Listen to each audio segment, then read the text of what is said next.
교회가 교회 되게 하소서라는 제목으로 하나님의 말씀 나누겠습니다. 저희가 강림절기를 지나는데요.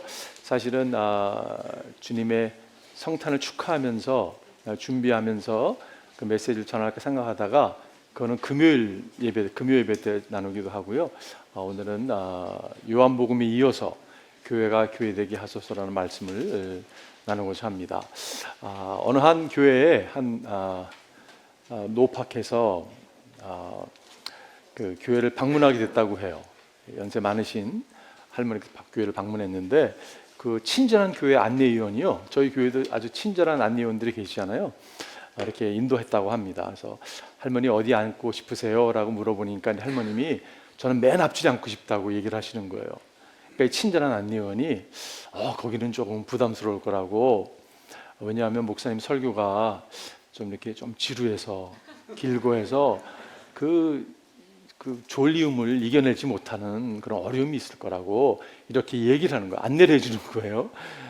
그러니까 그럼에도 불구하고 이 할머니께서 그래도 저는 앞에 앉겠습니다라고 이야기했다고 해요.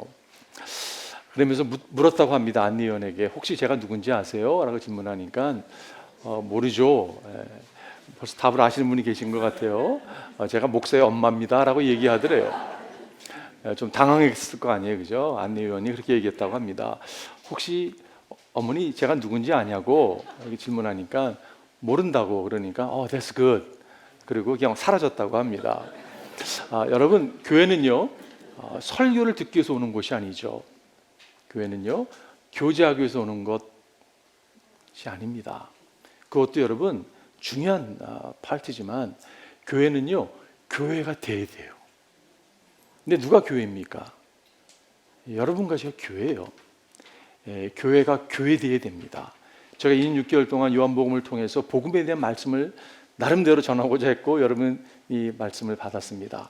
그런데 여러분 복음을 접한 교회는요 교회스러워야 되는 것이에요. 그 의미가 무엇인가 오늘 좀 여러분과 나누고 싶어요. 오늘 여러분 사도행전은 이렇게 시작합니다. 데오빌로님으로 시작해요. 나는 첫 번째 책에 있었다는 것을 지금 이야기하고 있는 거예요, 그죠? 사도행전은 여러분 저자가 누가인 거를 그 정도는 아세요, 그죠? 뭐 다 아는 사실이죠. 사도행전과 누가복음을 누가가 썼습니다. 근데 누가복음의 시작이 어떻게 시작되냐면 존귀하신 데오빌로님으로 시작을 해요. 그리고 누가복음 1장에는 각하라는, 우리 표준 세번에 보면 각하라는 표현을 씁니다. 그러니까 이 데오빌로라는 사람은 어떤 사람이냐면요 굉장히 존귀한 사람이라고 얘기할 수 있는, 사회가 이야기하고 있는 아주 높은 위치에 있는 영향력을 끼치는 사람으로 이해할 수 있을 것입니다. 그리고 이제 첫 번째 볼륨에 이어서 두 번째 사도행전을 지금 누가가 소개하고 있는 것이에요. 데오빌로라는 사람을 생각하면서 여러분 그 당대의 지성인이라고 얘기할 수 있는 사람으로 이렇게 이야기할 수 있을 거예요, 그죠? 어쩌면 여러분과 제가 착각이건 그런 생각이건 우리 나름대로 우리는 지성을 갖고 살아가는 사람이야 라고 여길지 모르겠어요. 우리에게 오늘 이 말씀이 저는 선포된다고 생각이 듭니다. 데오빌로님, 나는 첫 번째 책에서 예수께서 행하시고 가르치신 모든 일을 다루었습니다. 누가복음에 다루었던 것이 뭐냐면 예수님의 행하시고 가르친 일을 다루었다고 이야기하고 있어요. 그리고 이어지는 말씀이 거기에 나는 예수께서 활동을 시작하신 때로부터 그가 택하신 사도들에게 성령을 통하여 지시를 내리시고 하늘로 올라가신 날까지 하신 모든 일을 기록했습니다 라고 말씀하고 있어요. 여러분 기독교는요 예수님이 가르침만 있는 것이 아니라 그분이 행하시고 가르치신 일이 기독교의 핵심이라고 우리가 볼 수 있어요, 그죠? 불교에는 석가모니의 가르침이 없으면요 불교 자체가 존재하지 않습니다. 모하메드의 가르침이 여러분 그 사람의 가르침이 그 가르침을 뺀다 그러면 남는 게 아무것도 없는 게 이슬람이라고 얘기할 수 있을 것이에요. 근데 기독교는 여러분 다릅니다. 예수님의 가르침도 중요하지만 그걸 뺀다 할지라도 우리가 붙들고 가는 것은 뭐냐면 예수님이 행하신 일이에요, 그죠? 예수님 무엇을 행하셨습니까? 예수님은 우리를 대신해서 죽으신 분이세요. 그리고 그분은요 우리를 대신해서 부활하신 분이세요. 우리가 살아야 될 삶을 대신 살아내신 분이세요. 그래서 기독교 위대함은 거기에 있습니다. 차별은 거기에 있습니다. 예수님이 행하시고 가르친 일을 여러분 소개했다고 성경은 말씀하고 있어요. 자, 교회가 교회된다는 의미가 무엇일까요? 오늘 여러분 4포인트를 오늘 보통 제가 3포인트 설문 하는데 오늘은 좀 짧게 4포인트를 하기 원합니다. 첫 번째는요, 교회의 메시지는요, 예수님의 부활입니다. 교회의 메시지는요, 명확해요. 예수님의 부활이에요. 오늘 3절에 보니까 예수께서 고난을 받으신 뒤에 예수님이 고난을 받으셨다고 말씀하고 예수님이 십자가를 지셨습니다. 고난을 당하셨습니다. 그 뒤에 자기가 살아 계심을 여러 증거로 드러내셨습니다. 살아 계심을 영어로 보면 He was alive. 그분이 살아 계셨어요. 부활하셨어요. 그 메시지를 지금 증거하고 있는 거예요. 살아 계심을 어떻게 해요? 여러 가지로 증거를 드러냈다고 말씀하고 있어요. 그는 40일 동안 그들에게 여러 차례 나타나시고 어떻게 증거를 드러냈습니까, 여러분? 여러분 기억하실 거예요. 요한복음으로 접하면서 빈 무덤에 막달라 마리아에게 나타나셨습니다. 그리고 제자들에게 나타났습니다. 도마에게 나타났습니다. 7 제자에게 나타났습니다. 그리고 고린도전 15장에 보게 되면 500여 명에게 동시에 나타나셨어요. 여러분 나타났다는 의미는 뭐냐면요, 봤다는 이야기예요. 이게 보는 게 중요하거든요, 여러분. 봤습니다. They saw him. They touched him. They heard him. They ate meal together with him. 먹고, 만지고, 듣고, 보았다고 말씀하고 있어요. 이게 왜 중요한가? 여러분 그 당대의 세계관 때문에 중요합니다. 여러분 세계관 제가 찾아봤어요. 정의를 어떻게 하는가? 세계관이란 어떤 지식이나 관점을 가지고 세계를 근본적으로 인식하는 방식이나 틀입니다. 이게 우리가 월드라고 얘기하는 세계관이에요. 세계관은 하루아침에 만들어지지 않습니다. 왜냐하면 여러분 그런 관점, 그 시대가 이해하는 관점은요, 시간에 거쳐서 디베이트에 거쳐서 연구에 거쳐서 수많은 그 논의를 한 후에 결정되는 것이에요. 그 당대 그리스, 로마의 세계관은 어떤 세계관이었냐면 영적인 것은 귀하다. 그러나 사람이 몸을 부활한다는 것 용납이 안 되는 시대였어요. 그런 시대에 여러분, 그런 세계관에 그 세계관을 깨트리는 사건이 어떤 사건이냐면 부활의 사건이라는 것이에요. 유대인들도 마찬가지였습니다. 유대인들은 여러분 부활을 믿었습니까? 네, 믿었습니다. 근데 유대인들은요, 마지막 날에 하나님께서 백성들을 부활하실 것을 믿었어요. 역사의 한 가운데 한 사람이 죽었다 부활한다는 것은 그들의 세계관에 이해가 안 되는 일이었던 것이에요. 그 세계관을 깨트리시고 오신 것이에요. 이게 여러분 교회의 메시지예요. 초대교회 교회가 탄생할 수 있었던 것은 이런 모든 세계관을 다 깨트리고 주님이 살아나심을, 부활하심을 보았기 때문에 그렇다는 것이에요. 그들이 여러분 주를 보았습니다. 그가 죽은 사람들 가운데 살아나신 뒤에 우리가 그와 함께 먹기도 하고 마시기도 하였습니다. 우리가 보았습니다, 들었습니다, 만졌습니다, 그와 함께 식사를 했습니다라는 것이에요. 오늘날의 세계관이 어떤 세계관이 있습니까, 여러분? 여러분 어떤 세계관을 가지고 살아가십니까? 기적이요? 무슨 기적이 있습니까? 부활을 어떻게 믿습니까? 이게 우리에게 여러분 갖고 있는 세계관일지 모르겠어요. 요즘 특별히 이런 거죠. 기독교는 나랑 안 맞아. 사람들 맞아. 저 사람 기독교라는 사람들 보니까 그 사람 그렇게 살고 싶다는 거 나랑은 안 맞아. 이게 나름대로 갖고 있는 세계관이에요. 어떤 기독교인들은요, 기독교는 나랑 맞아. 그래서 내가 믿는 거야. 여러분, 여러분의 세계관에 기독교 맞아서 믿는다면 여러분 잘못 믿고 있는 것이에요. 왜 믿습니까? 왜 주를 따르십니까? 우리가 주를 믿는 이유는요, 이것이 진리이기 때문에 믿는 것이에요. 부활의 역사의 사건이기 때문에 믿는 것이에요. 여러분 부활의 역사의 사건인데 이것을 내가 내 세계관에 안 맞는다고 거절한다고 해보십시오. 그리고 만일 이것이 사실이라면 어떻게 책임지겠어요? 어떻게 내 삶을 여러분 앞으로 펼쳐가겠어요? 기독교 메시지는 명확합니다. 주님은 우리를 위해 죽으시고 부활하셨어요. 우리를 대신 죽으시고 부활하셨어요. 그 메시지를 여러분과 제가 받은 거예요. 두 번째는요, 교회의 능력은 성령님이십니다.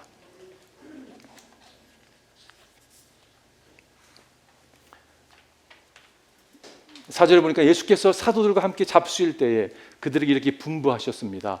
너희는 예루살렘을 떠나지 말고 내게서 들은 아버지의 약속을 기다려라. 요한은 물로 세례를 주었으나 너희는 여러 날이 되지 않아 성령으로 세례를 받을 것이다. 성령을 약속하셨어요. 지금요. 주님은 약속대로 성령을 부어주셨습니다. 그거는 이제 사도행전 2장에서 나오는 이야기죠. 주님께서 오늘 8절에서도 그러나 성령이 너에게 내리시면 너희는 능력을 받고 예루살렘 온 유대와 사마리아에서 그리고 마침내 내 땅끝에까지 이르러 내 증인이 될 것이다. 부활의 메시지를 증거할 수 있는 그 능력은 너희 힘이 아니라 내가 부어주는 성령이라고 말씀하고 있는 거예요. 여기서 능력, 헬라어로 두나미스라는 단어, 두나미스. 알프레드 로벨이라는 스웨덴 학자가 그 당대에 가장 아주 파격적인 익스플로시브한 힘을 발견합니다. 그래서 가까이 있었던 지내던 헬라어 학자에게 물어봤어요. 내가 이런 익스플로시브한 파워를 내가 지금 발견했는데 여기다 이름을 붙이고 싶은데 적당한 이름이 없겠냐고. 그 친구의 학자가 소개한 단어가 두나미스라는 단어였어요. 그래서 거기서 이 다이나마이트라는 단어가 영어 단어가 나오게 됩니다. 여러분 교회는요 한 사람 한 사람 보면 다 좀 연약한 사람들이에요. 그런데 성령이 임하니까 능력이 임하니까 파워풀한 주님의 교회가 된다는 것이에요. 여러분 막대기 목사에 대해 들어보셨어요? 막대기 교회에 대해서 들어보신 분 계세요? 막대기 목사가 있었고 막대기 교회가 있었는데 서로 아는 관계가 아닙니다. 그 동부에 있는 교회였는데 이 막대기 교회는 어떤 교회냐면요 그 어느 목사가 부임해서 온다 하더라도 6개월을 못 버텨요. 왜냐하면 막대기를 쫓아내는지 하여간에 목사님이 견디지 못하고 나가는 교회. 그런 막대기 교회가 있었고요. 막대기 목사는 어떤 분이냐면요 이분은 어느 교회를 가든지 6개월을 견디지 못하고 나오시는 분이에요. 근데 막대기 목사가 막대기 교회를 가겠다는 거예요. 그러니 여러분 안 봐도 뻔하잖아요. 그죠? 그래서 교단의 지도자가 말렸대요. 거기는 안 가는 게 좋을 것 같다고. 당신 같으면 제가 보기엔 6개월이 아니라 3개월 견디지 못할 수 있다고. 그런데 여러분 이분이 갔대요. 어느 날 그 교단 목사님이 방문하는데 밖에서 소리가 들리더래요. 또 싸우는구나. 딱 들어가 봤더니 싸우는 게 아니라 이분들이 기도하고 있는 거예요. 기도 소리였다고 합니다. 어떻게 이게 가능한가요? 회개했대요.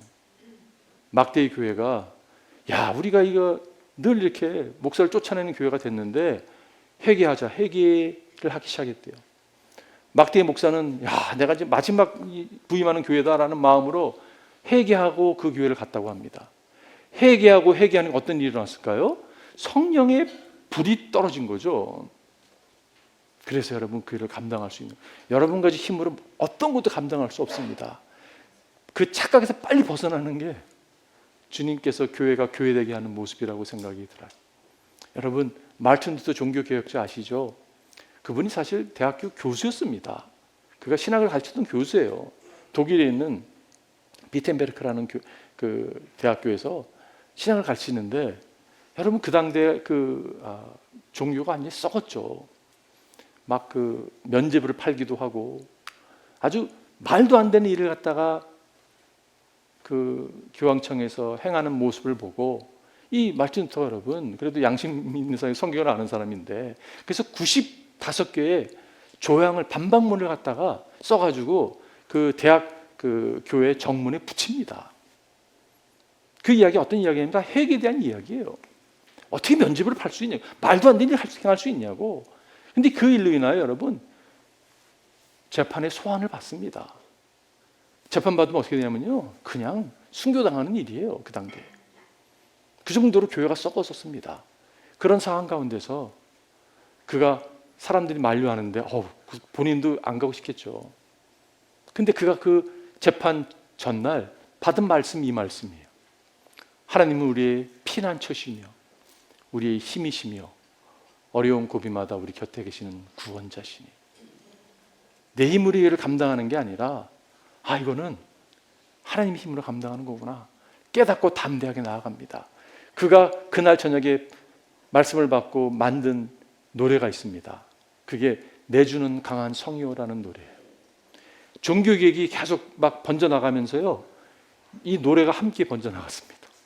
집회를 사람들이 막 못하게 하고 책을 불태워버리고, 그런 과정 가운데서도 이 찬양이 전 곳곳마다 흘러나갔던 것이요.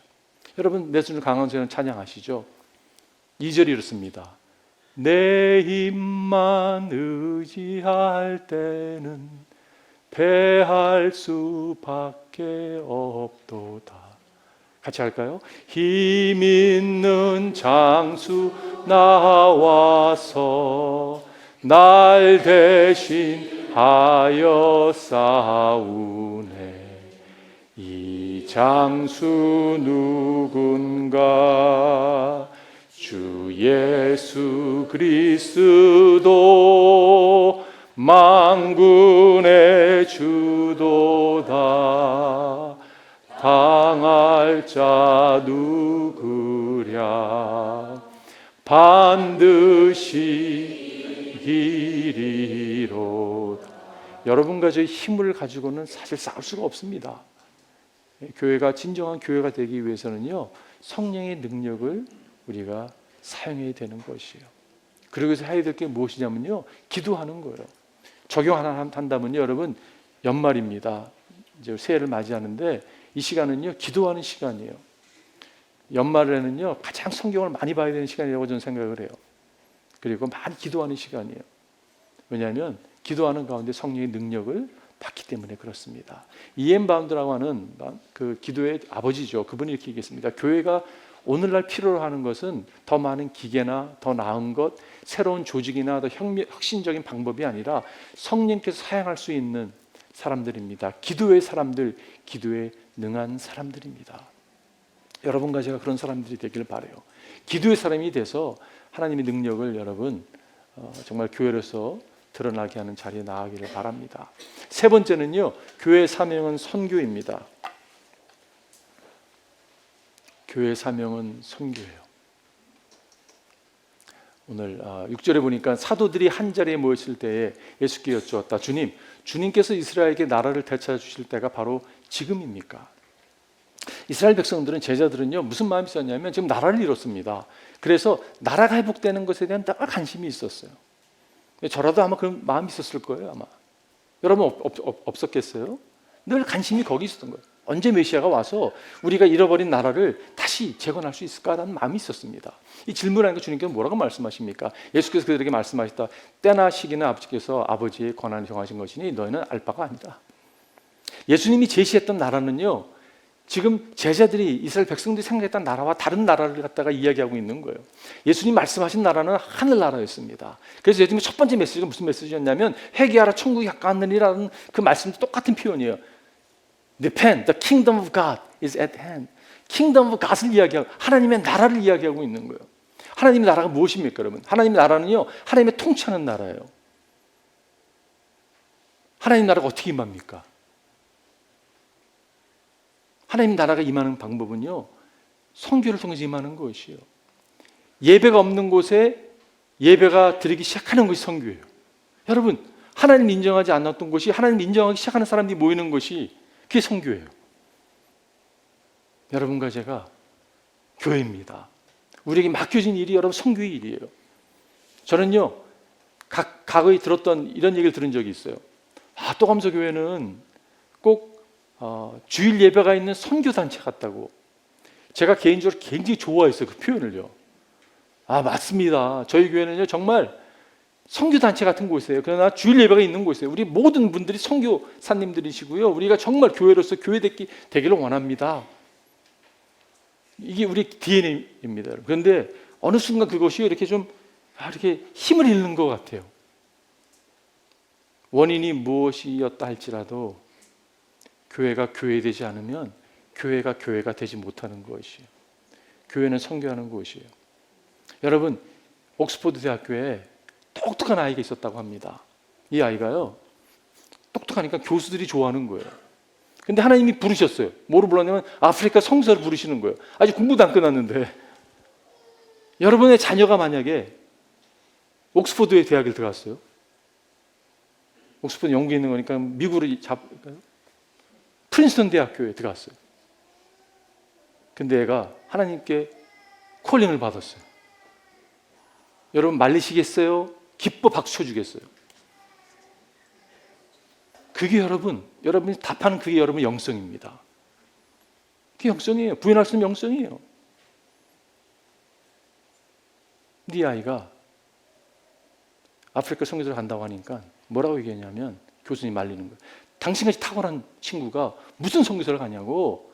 당신 가면 몇 해 지나지도 못해서 죽을지 모른다고. 그래도 가겠냐고.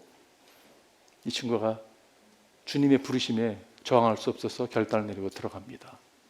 그리고 교수님이 말한 것처럼 주위 사람들이 말려한 것처럼요, 얼마 되지 않아서 선교지에서 순교를 당합니다. 근데 그가 순교 당하기 전에 교수님에게 쓴 편지가 하나 나왔어요. 이런 내용이었습니다.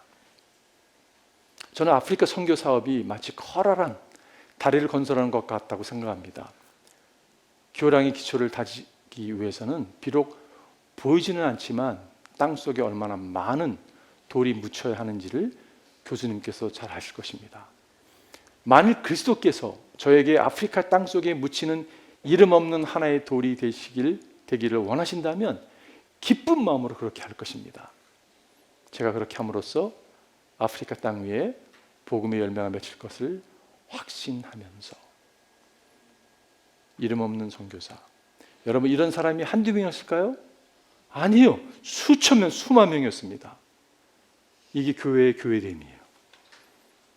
여러분과 제가 진정한 교회가 되기를 바라요. 마지막 네 번째는요, 교회의 소망은 예수님의 재림에 있습니다. 초대교인들의 행했던 모든 것은요, 그 동기가 무엇이었냐면 예수님의 재림이 있었어요. 그래서 그들은 인사할 때마다 메라나타, 예수님 오십니다. 예수님 곧 오십니다. Jesus coming soon, 메라나타, 이거를 외쳤던 것을 알 수가 있어요. 11절에 보니 갈릴리 사람들아 어찌하여 하늘을 쳐다보면서 서 있느냐. 너희를 떠나서 하늘로 올라가신 이 예수는 하늘로 올라가시는 것을 너희가 본 그대로 오실 것이다 하고 말하였다. 여러분, 1세기, 2세기, 3세기에요. 전염병이 굉장히 돌았습니다. 그때 모든 사람들은, 건강한 사람은 다 언덕으로, 산으로 도망갔어요. 근데 유일하게 도망가지 않았던 그룹들이 있습니다. 기독교인들이었어요. 이 사람들은요, 전염병 그 병 안으로 들어갔어요. 그들의 친구가 되고 함께 전염이 돼서 죽어감에도 불구하고 그들의 친구가 돼서 삶을 살았습니다. 이것이 어찌 가능할까요? 그들의 소망은 주님을 다시 뵙는 재림이 있었기 때문에 그렇습니다. 주님이 살아계심을 보았잖아요, 그죠? 그들 또한 그렇게 될 것을 확신하고 그런 삶을 택할 수 있었던 것이에요.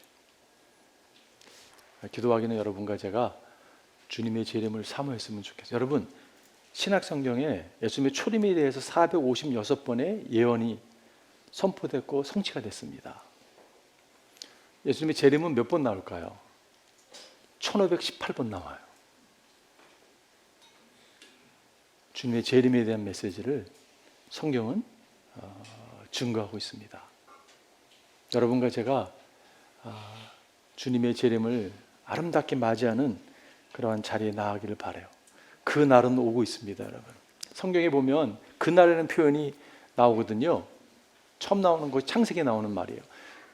노아가 600살 되는 해의 둘째 달, 그 달 열일의 날, 바로 그 날에 땅속 깊은 곳에서 큰 샘물이 못 터져서 하늘에서는 홍수문들이 열려서, 그 날에 노아 홍수 사건이 소개하면서 그 날을 소개하고 있고요. 예수님께서 마가복음에 보니까 그 날에라고 또 말씀하고, 환란이 닥칠 것인데 그런 환란은 하나님께 세상을 창조하신 이래로 처음까지 없었고 앞으로도 없을 것이다. 하나님 말씀하신 말씀은 성취되게 되어 있습니다. 여러분과 제가 교회로서 주님의 재림을 사모하고 그것이 동기가 돼서 우리가 주의 일들을 감당하기를 바라요. 제가 오늘 결론 내리면서 오래전의 이야기가 생각이 났습니다. 오래전 이야기예요. 제가 LA 홈철치를 섬길 때인데 저기 옥창호 장님 뒤에 앉아 계신데, 장로님이 젊은 목회자가 좀 고생하는 것처럼 느껴져서 저랑 저희 가족을 멕시코에 아주 좋은 리조트로 여행을 보내줬습니다. 그때 참 감사했었어요.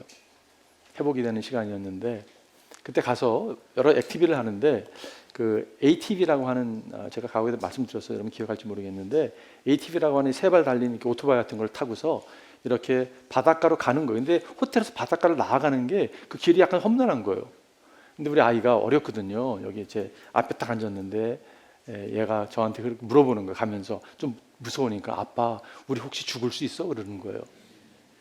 아이들이 물어볼 수 있죠. 제가 뭐라고 얘기했는지 아세요? 네가 아빠를 몰라서 그러는데 아빠는 말이야. 제가 이제 저를 이야기하고 있는 거예요. 아빠는 말이야. 앞으로 하나님께 준비하신 일을 감당하기 위해서는 그 사명을 감당하기 전까지는 죽음을 아마 경험하지 않을 거야. 이렇게 교만 떨다가 바로 대형 사고가 일어났어요. 또랑이 빠지게 됐습니다. 근데 이게 막 거꾸로 몰려 있고요. 저희는 밑에 깔려가지고 막 아이가 이렇게 사고를 딱 나는 순간에 애가 그러는 거야. 아빠, I am dying. 소리가 이렇게 저한테 들리는 거예요.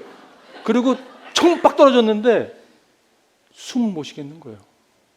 제가 숨을 못 쉬겠는 거예요. 너무 이게 약간 피가 막 보이고 막 너무 이게 큰 사고가 난 것입니다. 그러고 나서 몇 달이 지나서 빅베어에서 수련회가 있었습니다. 어느 교회 수련회인데 제가 강사로 초대를 받아서 가게 되는데 그때도 아이와 함께 차를 타고 가고 있었어요. 꼬불꼬불 가는데 아이가 그러는 거야. 아빠, 혹시 우리 죽을 수 있어? 여러분 제가 무슨 얘기를 했겠어요? 아빠는 말이야. 이런 말은 절대 할 수가 없는 거예요. 왜냐하면 현실이거든요. 아들, 우린 다 죽어. 그런데 말이야, 예수님이 내가 죽어야 될 그곳에서 대신 죽으셨어. 그리고 그럼 부활하셨어. 우리가 그분을 믿기 때문에 영원히 살아. 이게 복음을 나눴던 기억이 있습니다. 여러분, 신앙은요, 내가 말이야, 아빠는 말이야, 이게 신앙 아니에요. 아빠는 말이야, 내 메시지는 말이야, 나의 힘은 말이야. 아니에요. 신앙은요, 철저하게 나를 부인하고 내가 없고 예수님이 드러나는 거예요. 여러분 메시지 중요하지 않습니다. 여러분 부활의 메시지가 중요한 거예요. 여러분 힘이요? 중요하지 않아요. 하나님의 성령의 힘이 중요한 거예요. 여러분 선교요? 여러분 선교하지 못합니다. 어떻게 선교를 할 수 있겠어요? 우리가요. 여러분 선교가 아니라 하나님의 선교예요. 그 일을 감당하는 거예요. 언제까지요? 주님이 우리를 부르시는 그날까지. 그런 은혜가 여러분과 저에게 있기를 주님을 축원드립니다. 기도하겠습니다.